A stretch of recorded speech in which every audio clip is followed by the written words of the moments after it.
Welcome to the EPG Patashala program. This is the 12th module in the PG lecture series in computer science on the topic compiler design. The learning objectives of this module are to learn to construct the operator precedence parser, to learn to implement the functions leading and trailing, and these leading and trailing symbols are basically used to construct the parsing table of the operator precedence parser, and then to parse a given string using the operator precedence parsing table. So, these are the module objectives of this particular module. Now, the symbols we will discuss about are leading and trailing. Now, what is an operator precedence parser? This is one of the bottom up parsers. Okay. This is a special class of bottom up parser. Now, this the grammar that this parser can parse is a very small class of grammar, but it is an important class of grammars. So, we may have an efficient operator precedence parser for an operator grammar. Okay. In an operator grammar, no production rule can have epsilon as the RHS. Okay. Two prerequisite. One is there should not be any production of the form non-terminal producing epsilon, and no two adjacent non-terminals should be available. Okay. That is, on the RHS there should not be any two non-terminals occurring one after the other. Okay. So, these two are the prerequisites for operator precedence parser. It is going to be parsing, useful for parsing only a very small class of grammar, and because of these constraints. So, no two non-terminals should occur together, as well as the epsilon productions are not basically permitted. Okay, let us take this example. I have here E produces AB, A produces A, B produces B. Okay. Now, this grammar has got two non-terminals together. So, this is not going to be parsed using operator precedence parser. Again, same thing, E produces EOE. Though O produces plus or star or division, E produces EOE, therefore, this is not going to be parsed using the operator precedence parser. If you have expanded it like this, E produces E plus E, E produces E star E, division E or ID, then this becomes a operator grammar, meaning that it can be parsed using an operator precedence parser. So, this is non-operator grammar, this is also a not a grammar for operator precedence parser, as well as this of course is going to be an operator precedence parser, can be parsed using operator precedence parser, because it is obeying the three rules. Okay. It has got no epsilon productions are there, and no two non-terminals are occurring adjacent to each other in the RHS. Now, let you assume that G an epsilon free operator grammar, that is no epsilon productions, and for each terminal symbols A and B, the following conditions need to be satisfied. Okay. So, this is what is the three conditions. The first one is, we will call A is equivalent to B or A equal to B if there exists a production in RHS of the form alpha A beta B gamma, where beta is either epsilon or a single non-terminal. Okay. Is either epsilon or a single non-terminal. That is, I can have A and B adjacent to each other. Okay. In that case, I can have that as I can call these two symbols A and B are equivalent. For example, in the if then grammar, if condition then statement else statement. So, T is equivalent to E, I is equivalent to T. So, this is what we kind of conclude. So, we are defining here three precedents, okay, equivalence, less than, greater than. Okay, we are defining here three precedents for the operator precedence grammar, and these three precedences are going to be used in constructing the parsing table. Okay. The second rule is A is less than B if for some non-terminal A there exists a production in RHS of the form A produces alpha A beta and A derives gamma B delta, where gamma is either epsilon or a single non-terminal. In that case, we will say A is less than B. That is, here S produces if condition then statement, and C in turn derives B. Okay. C in turn derives B. So, I say that I is less than B. So, we will say A is less than B because here A is here, in that A is corresponding to this I, okay, and this capital A corresponds to actually C.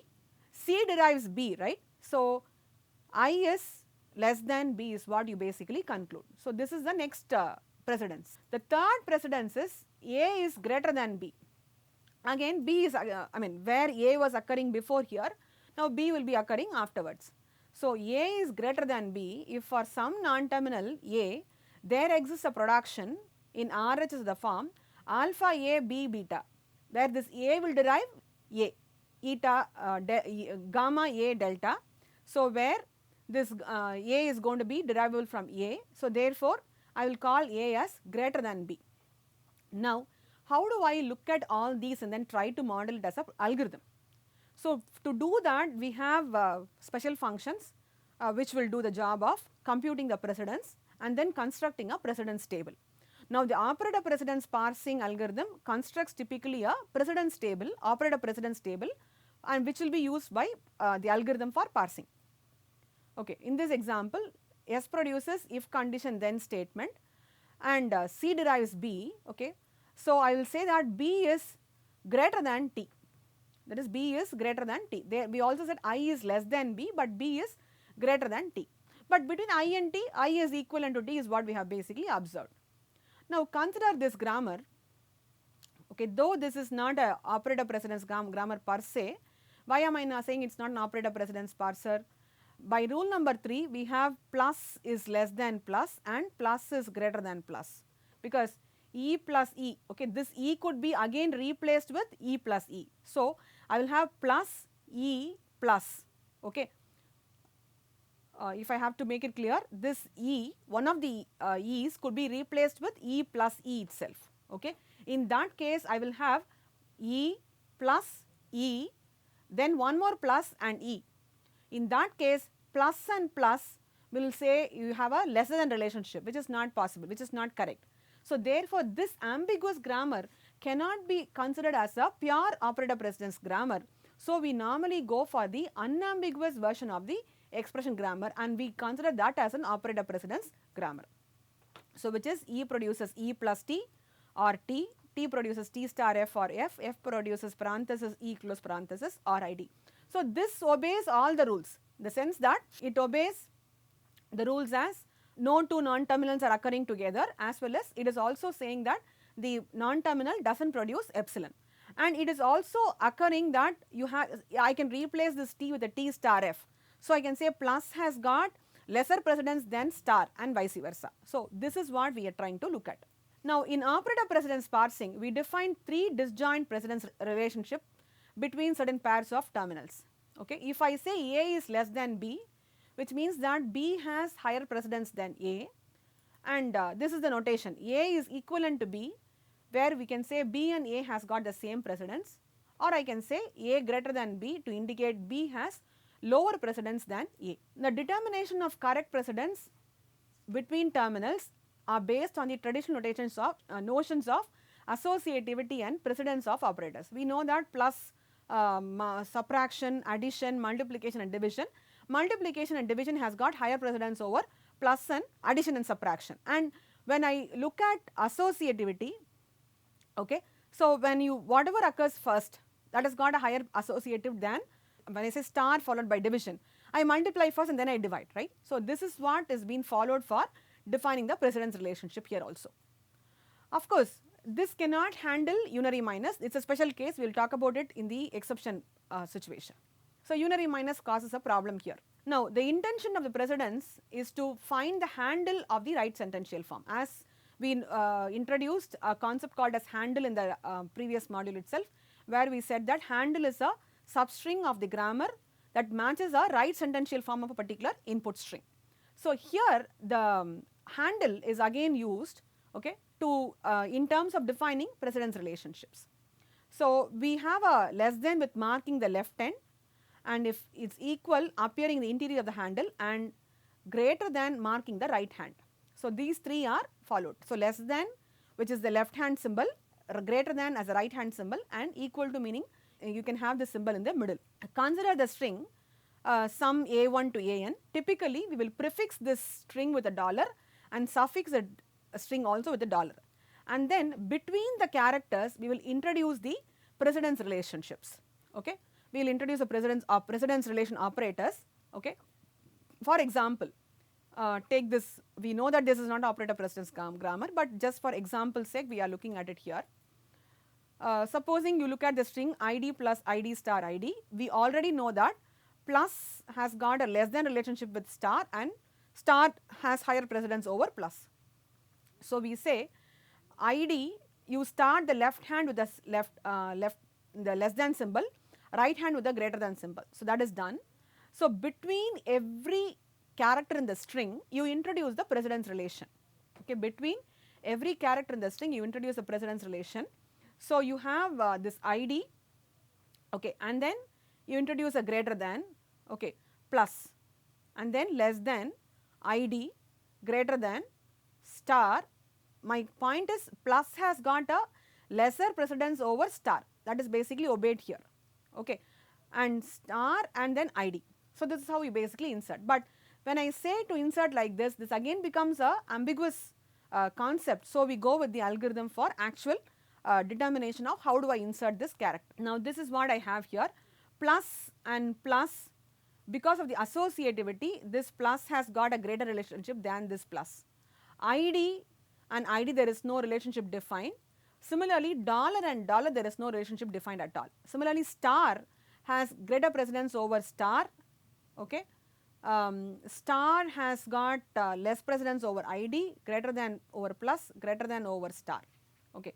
This plus and plus, if you compare, plus has got greater precedence over plus, less than precedence over star, and then greater than over dollar. Similarly with respect to this. So how do I construct this parsing table without any ambiguity? Okay, to construct this parsing table what we have to know, two functions. Okay, I mean we will come to those two functions. You scan the string from the left to the left end until the first greater than is encountered, then scan backwards to the left over any equal to until a less than is encountered. The handle contains everything to the left of the first greater than and to the right of the less than, okay. So then you kind of substitute that to get your string. So this is what I have here, okay. This is the parsing action, how on which is the basis for your operator precedence parser. So I have here less than, id, greater than, plus, etc. So you have to look between the less than and the first greater than. So I look at this id, so I replace this with e produces id, okay. Then I have this plus, okay, I replace this id with the e here, okay. Then I look at this plus, less than, I have to find less than and greater than pair. So this is the pair here, I replace that with id and which is replaced with e, okay. Then I find this id, replace that with the id which is e. Now I start reducing e star e and then to e plus e. So this is again not a very straightforward algorithm. So we go with the actual procedure of constructing the parsing action and the table. Now first thing which you have to check is ensure the grammar satisfies the prerequisite.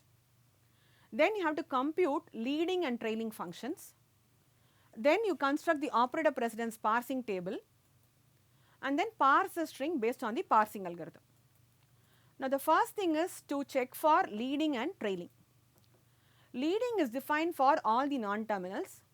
For each non-terminal, those terminals that can be the first terminal in a string derived from the non-terminal is called as its leading, okay. Whatever string this non-terminal could derive, okay, the first symbol that is available, that is called as the leading of the non-terminal. And trailing is for each non-terminal, those terminals that can be the last terminal in a string is called as trailing, okay. Leading means the first symbol, okay, and trailing means that can be the last symbol, okay. So I could start from anywhere, but whatever possibility I try, I should be in a position to get to my first symbol, which is could be the string derivable from the start symbol, okay, from the particular non-terminal.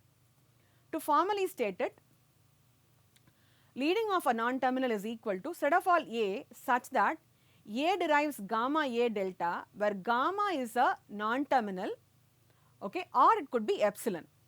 Okay.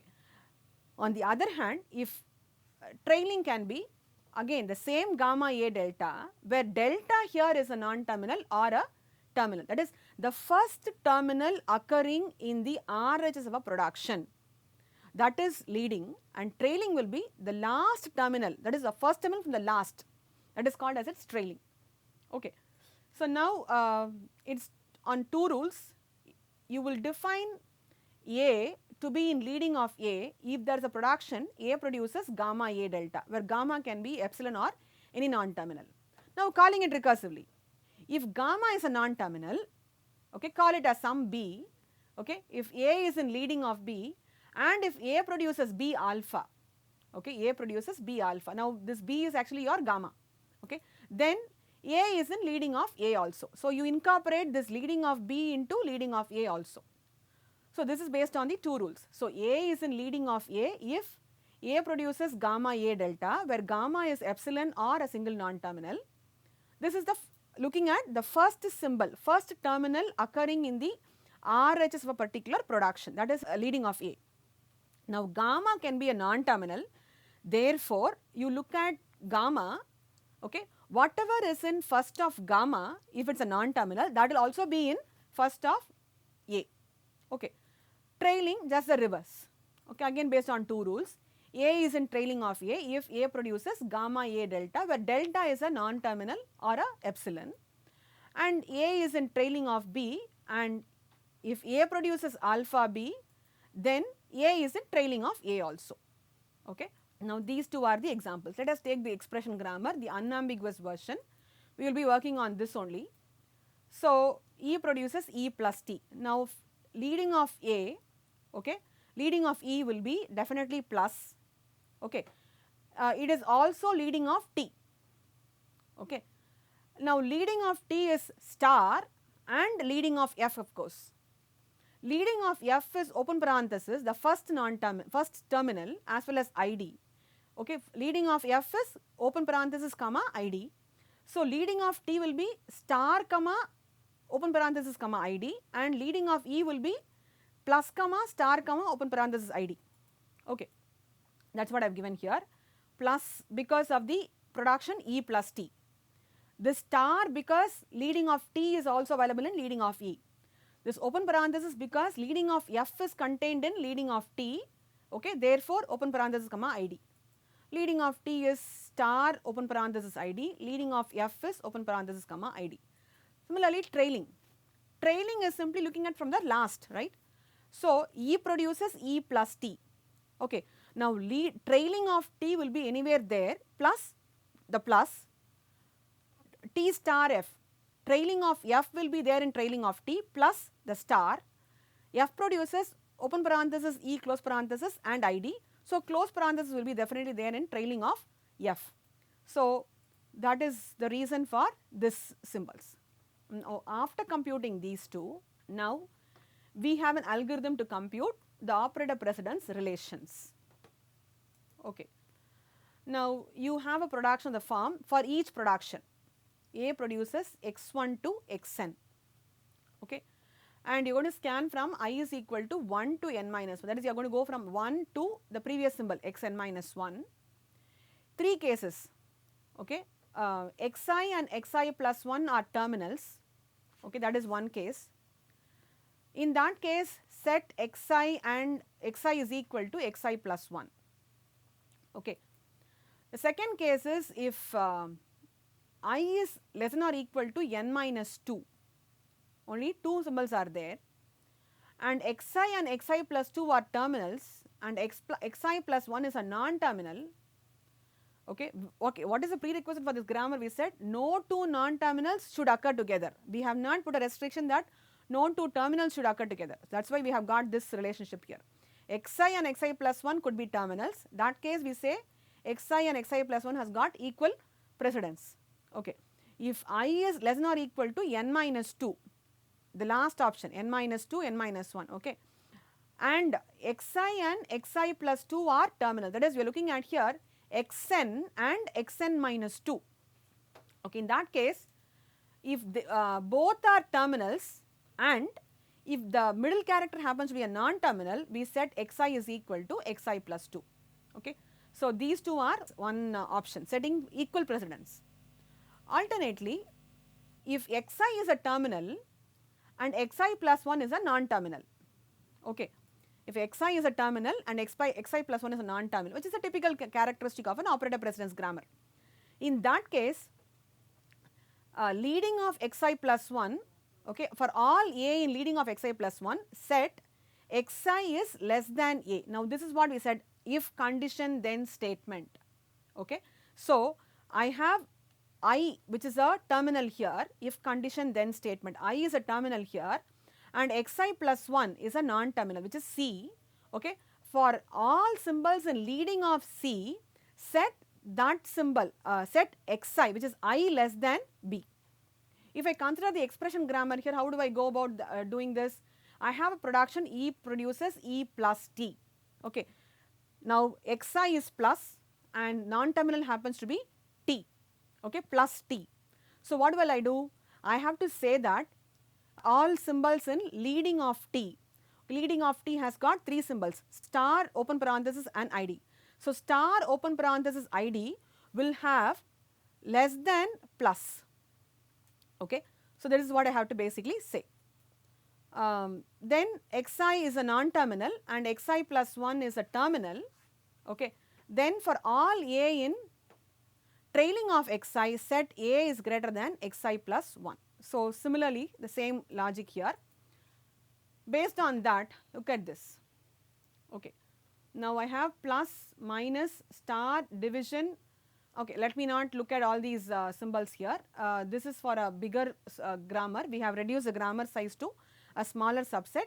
E produces E plus T, T produces T star F and F produces parenthesis E close parenthesis and ID.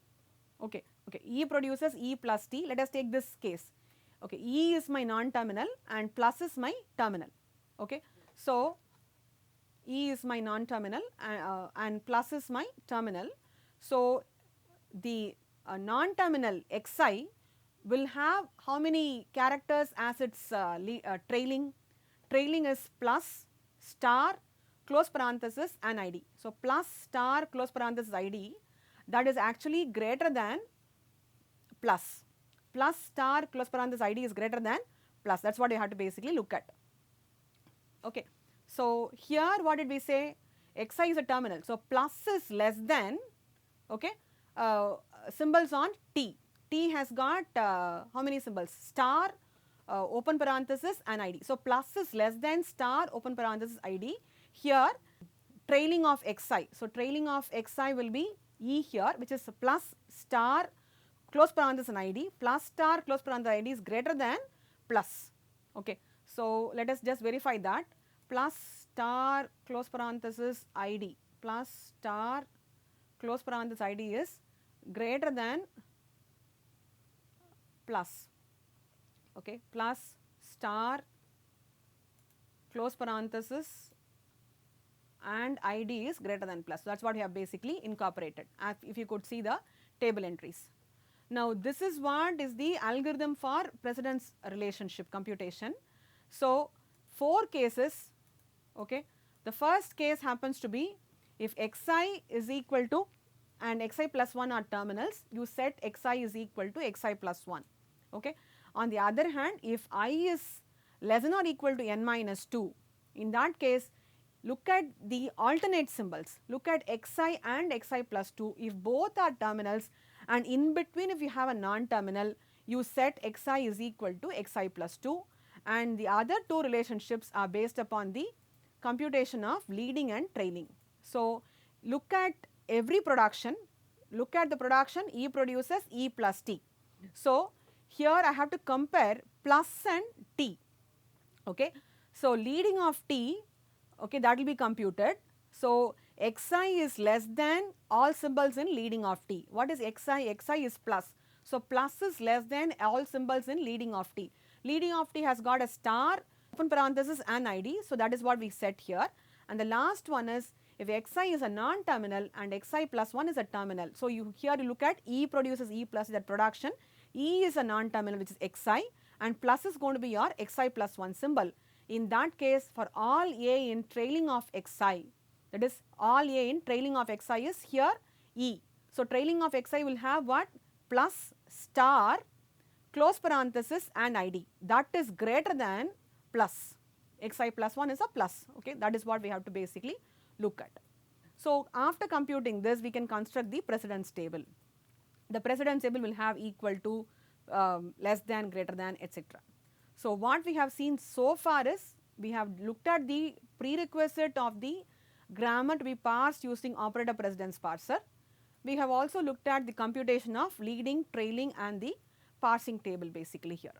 Now, if you consider any other grammar, for example, if you consider the grammar if condition, then statement, else statement, again you can do the same thing where the terminals happens to be I, T and E. So, you can apply the same logic here and then try to compute the remaining situations also.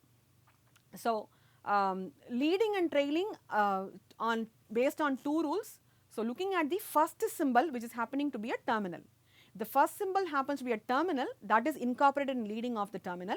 If the first symbol happens to be a non-terminal, then the leading of that non-terminal is also accommodated for the leading of the LHS non-terminal. So, that keeps on accumulating. Similarly, for trailing, what do? We look at the last section, we look at the last symbol, we look at the symbol from the right. So, from the right, whatever terminal is occurring first, that is going to be available in the trailing of the symbol, and whenever that production closes with a non-terminal, then whatever is that non-terminal's trailing, that also gets accumulated with respect to this particular trailing. So, if you look at the parsing algorithm, you have to go with the logic here. So, if it is less than b, you shift, okay, and then in that case you push the symbol onto the stack and advance p to the next symbol. If it is greater than, you have to basically reduce, okay, and then pop the stack, and until the stack terminal is going to be empty. So, this is the parsing action. So, where it is going to look at till the input is going to be terminated with the dollar, because we already know that you are going to have the input as dollar followed by input string followed by dollar. So, you look till the last and then determine what is going to be your situation. So, based on the computation of leading and trailing, we have determined the concept. So, look at here, this is an exponentiation operator. As you could see that exponentiation operator has got ID has greater precedence over exponentiation operator. All others will have lesser precedence than the exponentiation operator. Okay. So, exponentiation has got a bigger precedence. So, plus is less than exponentiation, minus is less than exponentiation. All these are got less than precedence compared to when looking at the exponentiation operator.